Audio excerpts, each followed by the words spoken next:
오늘은 2월 23일 화요일입니다. 오늘도 귀한 예배에 참석하신 우리 사랑하는 성도 여러분, 주님의 이름으로 환영하고 축복합니다. 함께 기도하겠습니다. 아버지 하나님 감사합니다. 간밤에도 저희들 하나님의 사랑 안에 품어주시고 또 새로운 아침 맞이해서 하나님의 변함없는 사랑과 은혜를 경험하게 도와주심을 감사합니다. 하나님의 성실하심은 아침마다 새롭다고 고백한 시인의 고백처럼 우리들도 그런 고백으로 하루를 맞게 하심을 감사합니다. 우리의 마음속에 있는 모든 우울함과 걱정과 근심은 십자가 앞에 내려놓고 하나님께서 오늘 주시는 은혜로 인하여 기뻐하며 감사하며 힘있게 하루를 시작하는 우리 성도들 되도록 인도하여 주시옵소서.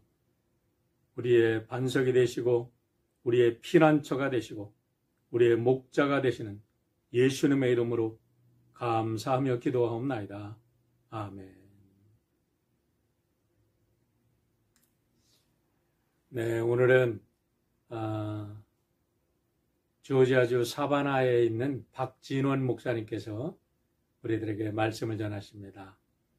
조지아는 플로리다 바로 위에 있는 주인데요. 사바나는 우리들에게 참으로 우리 연합 감리교회 교인들에게는 특별한 장소입니다. 왜냐하면 웨슬레 목사님께서 영국에서 미국으로 와서 선교하시다가 다시 영국으로 돌아가는 곳이기 때문에 그렇습니다. 사바나에서 선교하시다가 우리 큰 실패를 경험하고 영국으로 돌아가셨는데 그 실패의 경험이 그를 전 세계를 품고 기도하는 새로운 하나님의 큰 증인으로 삼아주신 아주 특별한 장소입니다. 우리 박진원 목사님께서 오늘 이사야 30장의 말씀을 가지고 말씀 전해주시는데 큰 은혜 받으시길 바랍니다.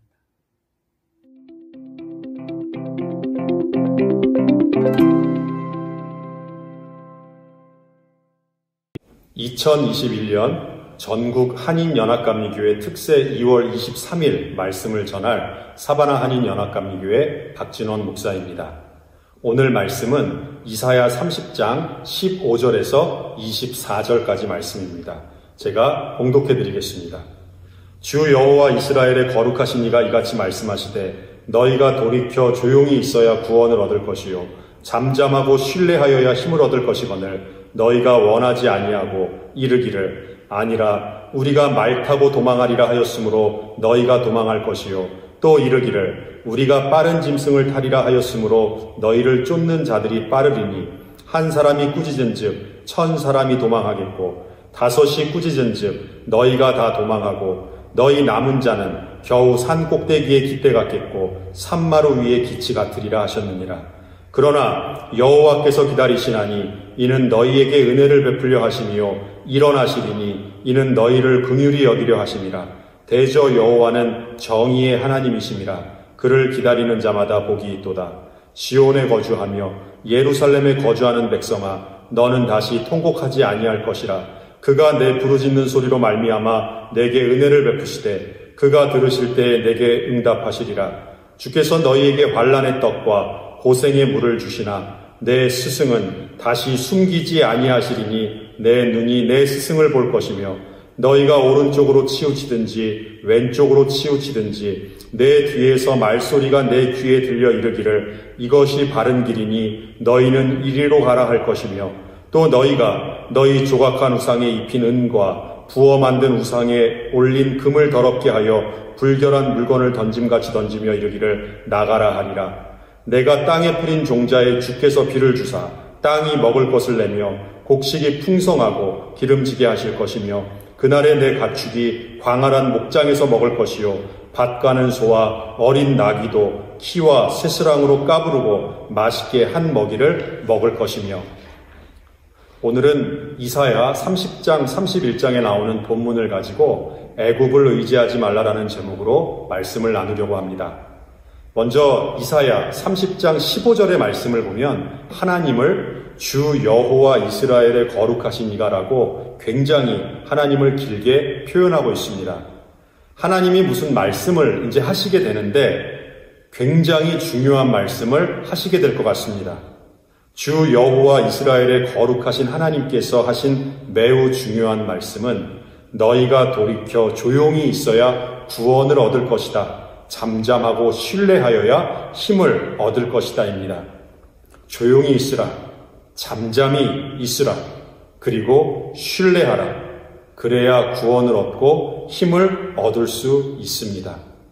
도대체 이스라엘 백성들이 어떤 행동을 했기에 주 여호와 이스라엘의 거룩하신 하나님께서 이스라엘 백성들을 향해서 조용히 있으라, 잠잠하라, 그리고 신뢰하라 이러한 말씀을 하셨을까요? 그 이유는 오늘 말씀의 제목대로 이스라엘 백성들이 하나님을 의지하지 않고 애굽을 의지했기 때문입니다. 이스라엘은 하나님의 백성입니다. 하나님의 백성은 당연히 하나님만을 의지해야 합니다. 하지만 이스라엘 백성들이 애굽을 의지했습니다. 하나님에 대한 믿음의 태도에 심각한 문제가 생기기 시작한 겁니다. 이스라엘 역사를 보면 북이스라엘도 남유다도 모두 멸망했습니다. 그들이 가진 힘이 약해서 멸망한 것이었을까요? 물론 이스라엘은 애굽이나 아수르, 바벨론과 같은 강대국에 비하면 매우 힘이 약한 나라였습니다.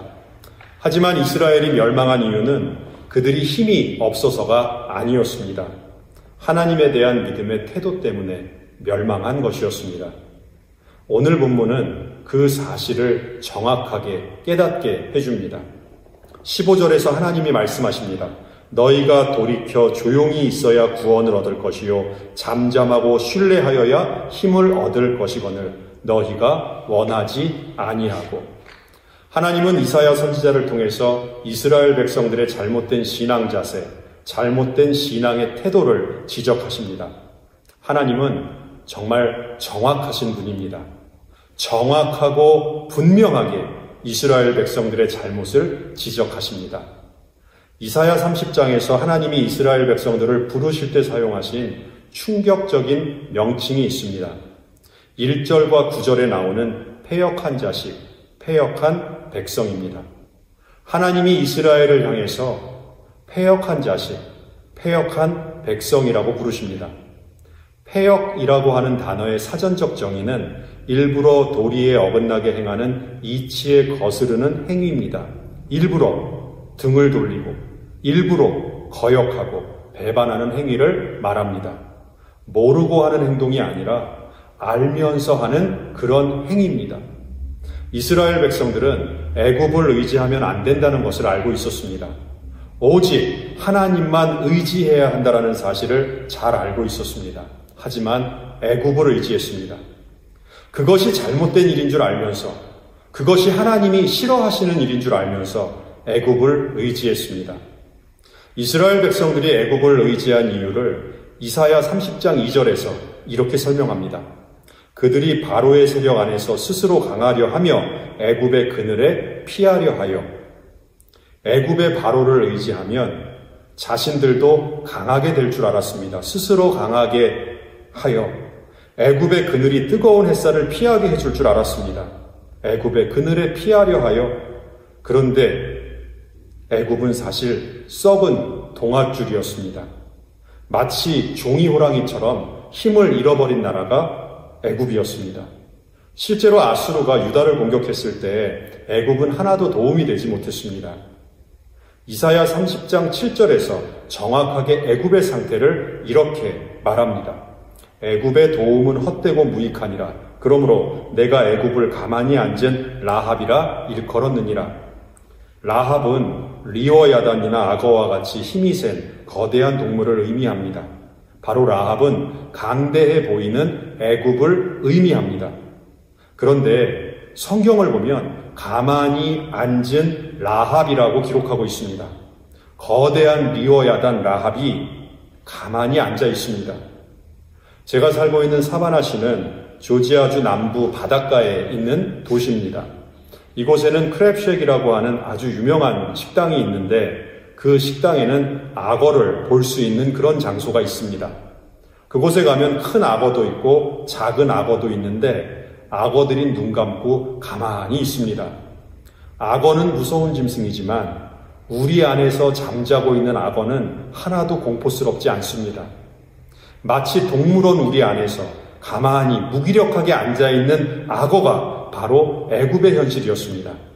그런데 이스라엘은 그러한 무기력한 애굽을 의지했습니다. 그래서 하나님께서는 이스라엘을 패역한 자식, 패역한 백성이라고 부르셨습니다. 8절과 9절에 무서운 말씀이 나옵니다. 하나님께서 이사야 선지자에게 이스라엘 백성의 현재의 모습을 정확하게 서판에 기록해서 후세에 영원히 볼 수 있게 하라고 지시합니다. 하나님의 평가서의 내용이죠. 하나님이 어떻게 평가하셨는지 9절에 그 내용이 나옵니다. 대저 이는 패역한 백성, 거짓말하는 자식들, 여호와의 법을 듣기 싫어하는 자식들. 이것이 하나님께서 서판에 기록하라고 하신 이스라엘 백성들에 대한 평가서의 내용입니다. 얼마나 무서운 하나님의 평가인가요? 30장 13절과 14절을 보면 담이 불쑥 나와 순식간에 무너짐같이 그리고 토기장이가 그릇을 와장창 깨뜨려 버림같이 무너지게 하시고 깨뜨려 부수시겠다고 말씀하십니다. 여기까지 해서 모든 일이 끝나버리면 너무나도 허무할 것 같은데 하나님은 참으로 은혜가 풍성한 하나님이십니다. 이사야서에는 중요한 말씀이 참 많이 나옵니다. 그런데 오늘 2월 23일 기쁨의 언덕으로 설교 본문 말씀인 이사야 30장과 31장은 이사야 전체에서 매우 중요한 말씀입니다. 이사야 30장 14절까지의 말씀만 보면 이스라엘은 실패한 나라였고 이스라엘 백성들은 실패한 패역한 백성들이었습니다. 나라는 불쑥 나와버린 담장처럼 단번에 무너져버렸고 사기 그릇이 와장창 깨져버리듯이 나라가 완전히 멸망했습니다. 그런데 이사야 30장 18절 말씀을 보세요. 하나님이 다시 또다시 우리를 기다려주십니다. 하나님이 기다려주시는 이유는 너희에게 은혜를 베풀려 하시며 우리를 긍휼히 여기는 하나님께서는 우리에게 은혜를 베풀어 주십니다. 그래서 여호와 하나님을 기다리는 자마다 복이 있도다 말씀하십니다. 19절을 보세요. 다시는 통곡하지 아니할 것이라 말씀하시면서 우리들이 부르짖는 소리로 말미암아 우리에게 은혜를 베푸시고 기도 소리에 응답해 주실 것이라 약속하십니다. 통곡은 절망 가운데서 길이 보이지 않아서 애타게 울부짖는 소리입니다. 살 수 있는 방법이 전혀 없는 것 같습니다. 그래서 통곡할 수밖에 없습니다. 반면에 부르짖는 소리는 그 소리를 들으시는 분이 있기 때문에 구원의 소망을 가지고 소리내는 겁니다. 예를 들어서 구덩이에 빠졌습니다. 그래서 죽을 수밖에 없습니다. 그런데 지나가는 사람들의 인기척이 들리는 겁니다. 그때 온 힘을 다해서 살려주세요, 살려주세요 부르짖어 외쳐야 합니다. 우리의 기도 소리는 통곡 소리가 아니라 하나님께 부르짖는 소리입니다. 소망 되시는 하나님께서 우리의 기도 소리를 들으시기 때문입니다. 하나님이 우리의 기도 소리에 응답하십니다. 그리고 바른 길로 인도하십니다. 그리고 우상을 더 이상 의지하지 않을 때 하나님은 23절과 24절의 축복을 주십니다. 얼마나 큰 축복을 주시는지 씨를 뿌리면 그대로 비를 내려주셔서 풍성한 결실을 맺게 해주십니다. 소와 나귀가 음식을 먹는데 주인이 먹다가 남긴 염을 음식 먹는 게 아니라 요즘 집에서 키우는 반려동물에게 사주는 비싼 음식처럼 맛있는 음식을 먹습니다. 얼마나 풍성한 축복을 하나님께서 약속하고 계시는지 우리는 말씀을 통해 확인할 수 있습니다. 그럼에도 불구하고 이스라엘은 이러한 하나님의 축복을 신뢰하지 못했습니다. 눈에 보이는 애굽을 의지했습니다. 마태복음 10장 16절 말씀에서 주님이 우리들에게 다음과 같은 말씀을 하셨습니다. 보라, 내가 너희를 보냄이 양을 이리 가운데로 보냄과 같도다. 주님께서 주님의 자녀들을 세상 가운데로 보내십니다. 세상은 이리와 같이 맹수들이 득실거리는 곳입니다. 그렇다면 주님은 주님의 백성들을 이 세상으로 보낼 때 이리가 득실거리는 그 세상으로 보낼 때 이리 한 마리 정도는 능히 물리칠 수 있는 힘을 주셔서 내보내셔야 하는데 아무것도 스스로 할 수 없는 양 같은 온순한 존재로 하나님의 자녀들을 세상 속으로 보내셨습니다. 왜 그렇게 하셨을까요? 그 이유는 단 한 가지입니다. 오직 목자 되시는 예수님만 의지하게 하시기 위해서입니다. 이스라엘 백성들은 그리고 하나님의 자녀들은 우리가 스스로 양이라는 사실을 언제나 잊지 말아야 합니다. 스스로 강해지려고 하면 반드시 애국과 같은 하나님을 대적하는 세력을 의지할 수밖에 없습니다. 평화의 시기, 모든 일이 만사형통하듯이 다 잘 되는 시기에는 우리의 믿음의 현 위치를 제대로 점검할 수가 없습니다. 그런데 고난과 환란이 닥쳐오면 마치 요한계시록에 나오는 핍박이 임하게 되면 그때 우리의 믿음이 과연 어디로 향해 있었는가를 알 수 있게 됩니다. 위기의 순간에 여러분은 어디로 여러분의 손을 내밀 것인가요?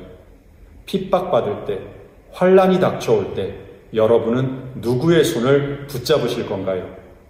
이사야 선지자는 비록 환란과 핍박이 닥쳐오더라도 절대로 애굽의 손을 붙잡지 말라 하십니다. 애굽을 의지하지 말라고 명령합니다. 왜냐하면 우리는 하나님의 백성, 하나님의 거룩하고 복된 자녀들이기 때문입니다. 사도 바울에 대한 이야기를 나누면서 설교를 마무리하려고 합니다. 사도 바울, 이 바울이 회심하기 전에 사울이잖아요. 이 사울은 세상 말로 잘난 사람이었습니다.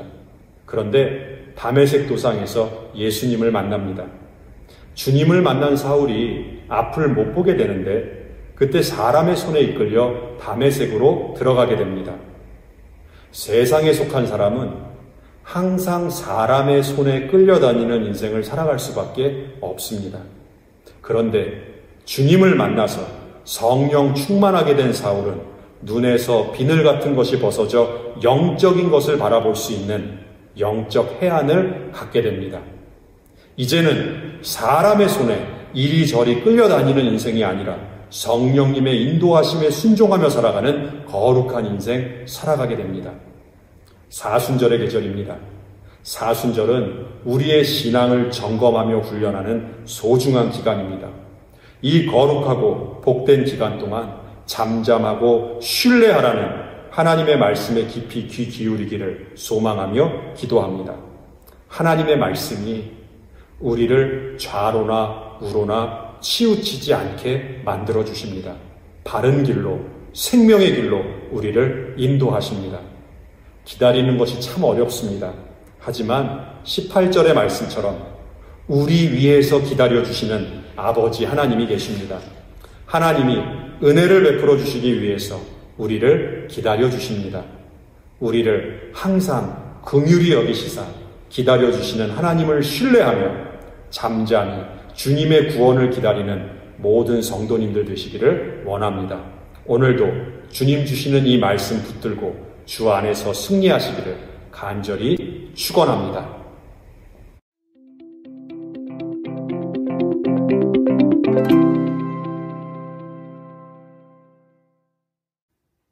네, 귀한 말씀 전해주신 우리 박준호 목사님 감사를 드리고요. 우리 말씀 들으신 대로 하나님만 의지해서 우리 기도하는 우리 성도들 되시길 바랍니다. 어제 말씀드린 대로 우리 성도님들이 영역 간에 강건하고 우리 가정과 우리 비즈니스가 복되어야 우리의 복을 나눌 수 있습니다. 우리가 날마다 어려움 속에 있으면 우리의 복을 나눌 수가 없지요. 우리 성도님들 건강을 위해서, 우리 가정의 건강을 위해서, 또 영역 간의 강건함을 위해서, 또 비즈니스가 잘 되도록 우리 힘들어도 우리 함께 믿음으로 승리하는 우리 성도들 되도록 위해서 간절히 기도해 주시고 계속해서 선교지를 위해서 기도해 주시길 바랍니다. 특별히 백신 공급에 차질이 없어서 우리 모든 분들 계획한 대로 다 백신을 공급받고 우리 코로나의 위협으로부터 자유 얻어서 우리 부활절에는 함께 우리 모여서 예배할 수 있는 우리 예배가 하루속히 오픈되도록 함께 기도하여 주시길 바랍니다. 기도하겠습니다. 아버지 하나님 감사합니다. 오늘도 주님의 말씀처럼 어떠한 어려움과 고통이 온다 할지라도 살아계신 하나님만을 의지해서 승리하는 우리 사랑하는 성도들 되도록 인도하여 주시옵소서. 사명자는 결코 죽지 아니하고 사명을 이룰 때까지 우리 하나님께서 하나님의 날개 아래 품어주시고 저들을 통하여 하나님의 영광을 나타내 주시는 줄 믿습니다. 우리가 예수님의 제자로 십자가에서 죽기까지 순종했던 우리 예수님을 본받아 어떤 상황에 있다 할지라도 주님의 말씀에 순종하여 승리하는 주님의 귀한 증인들 되도록 인도하여 주시옵소서. 오늘도 사랑하는 성도들의 가정과 기업과 자녀들을 축복하시고 저들을 영육간에 강건하도록 붙잡아 주셔서 하나님의 영광이 되고 우리 주 예수 그리스도의 증인이 되는 귀한 성도들로 살아가게 도와주시옵소서. 특별히 선교지에 있는 우리 모든 선교사님들과 저들의 가족을 붙들어 주시고 또 우리가 기도로 물질로 저들을 서포트하기에 부족함이 없는 우리 모든 성도들 되도록 우리의 마음을 뜨겁게 하여 주시옵소서. 성령으로 인도하여 주시옵소서. 오늘 하루도 승리 주실 것 믿고 감사하며 예수님의 이름으로 축복하고 기도하옵나이다. 아멘.